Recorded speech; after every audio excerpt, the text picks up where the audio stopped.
राधे राधे, जय श्री कृष्णा। क्या आपने कभी सोचा है कि हजारों साल पहले बिना किसी आधुनिक टेक्नोलॉजी के समुद्र के ऊपर एक पुल कैसे बनाया गया होगा। नासा ने राम सेतु की सैटेलाइट इमेज जारी की थी, जिसे पूरी दुनिया देखकर चौंक गई। कुछ वैज्ञानिक इसे प्राकृतिक संरचना मानते हैं, जबकि कुछ इसे भगवान राम का चमत्कार मानते हैं। लेकिन क्या यह सच में इंसानों ने पुल बनाया है? इस वीडियो में हम आपको एक ऐसा सबूत दिखाने वाले हैं जो आपकी सोच बदल देगा। वीडियो को पूरा देखें, क्योंकि आखिर में हम एक ऐसा सवाल पूछेंगे जिसका जवाब हर किसी को जानना जरूरी है। हजारों साल पहले भगवान राम ने लंका जाने के लिए एक पुल बनवाया था, जिसे आज हम राम सेतु के नाम से जानते हैं। यह पुल भारत के रामेश्वर से लेकर श्रीलंका तक फैला हुआ है। लेकिन बड़ा सवाल यह है कि क्या वे सिर्फ एक पौराणिक कथा है या फिर इसके पीछे कोई ऐतिहासिक और वैज्ञानिक सच्चाई छिपी हुई है। रामायण के अनुसार जब भगवान राम की पत्नी सीता माता का रावण ने अपहरण कर लिया तो भगवान राम ने लंका जाने का संकल्प लिया। लेकिन सबसे बड़ी चुनौती थी समुद्र को कैसे पार किया जाए। इसका कोई संविधान नहीं था। वाल्मीकि रामायण में इस बात का भी संविधान दिया गया है। भगवान राम ने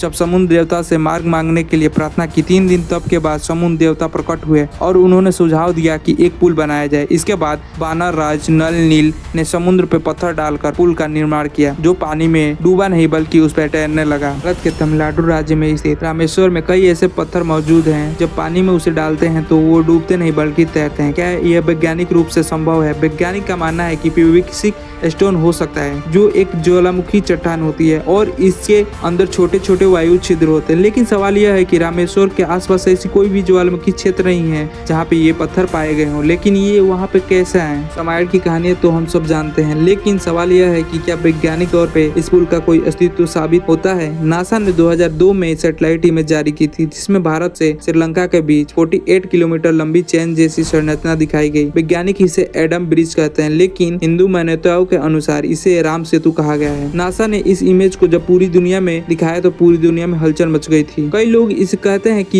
यह भगवान राम द्वारा बनाई गई प्राचीन पुल है, जबकि कुछ वैज्ञानिक इसे प्राकृतिक निर्माण बताते हैं। नासा ने खुद कहा है कि इस संरचना को मानव निर्मित नहीं माना जा सका, लेकिन यह काफी प्राचीन है। सैटेलाइट इमेज में साफ दिख रहा है कि यह संरचना प्राकृतिक नहीं, काफी ज्यादा मानव निर्मित दिख रही है। क्या नासा के पास कोई ठोस प्रमाण है कि ये प्राकृतिक है? नहीं। तो सवाल यह उठता है कि क्या नासा खुद भी इस पुल को लेकर संदेह में है? अब कुछ वैज्ञानिक एक और बड़ा दावा करते हैं कि यह जो पुल है पूरी तरीके से प्राकृतिक हो सकती है, क्योंकि इसमें जो रेत और पत्थर की संरचनाएं हैं वो किसी भी दुनिया के कोने में नहीं पाई जाती। लेकिन कुछ रिसर्चर मानते हैं कि यह पूरी तरीके से मानव निर्मित हो सकती है, क्योंकि इस पुल की खासियत यह है कि यह सामान्य समुद्री संरचनाओं से अलग है। इस पुल की सतह पर जो पत्थर पाए जाते हैं वो समुद्र के तल पे नहीं पाए जाते हैं। यह दिखाता है कि यह पत्थर बाहर से आए हैं। कुछ शोधकर्ताओं के अनुसार यह पुल 7000 से भी पुराना है, जबकि समुद्र की सतह पे जो मौजूद मिट्टी की परत है वो बहुत नई है। इसका मतलब यह हो सकता है कि पत्थर पहले से रखे गए हों और बाद में समुद्र ने अपनी परत बनाई हो। कुछ वैज्ञानिकों का दावा है कि यह चट्टान 1.5 लाख साल पुराना हो सकता है, लेकिन कुछ पत्थर जो हैं वो 7000 साल से भी पुराने दिखते हैं। इसका मतलब यह हो सकता है कि यह पुल मानव निर्मित हो सकती है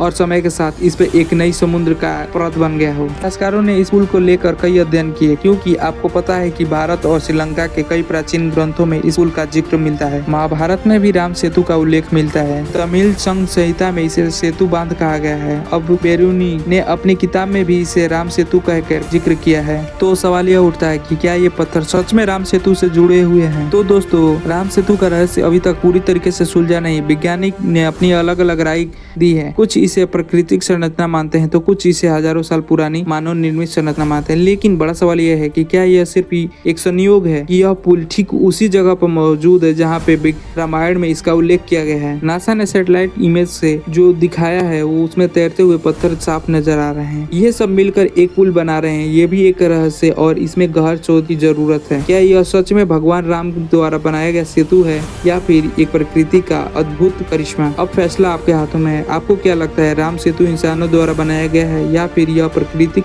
संरचना है? आपकी क्या राय है? नीचे कमेंट बॉक्स में हमें जरूर बताएं। और अगर आपको वीडियो पसंद आई हो तो अपने दोस्तों के साथ शेयर जरूर करें और चैनल को सब्सक्राइब करना ना भूलें। तब तक के लिए राधे राधे, जय श्री कृष्णा।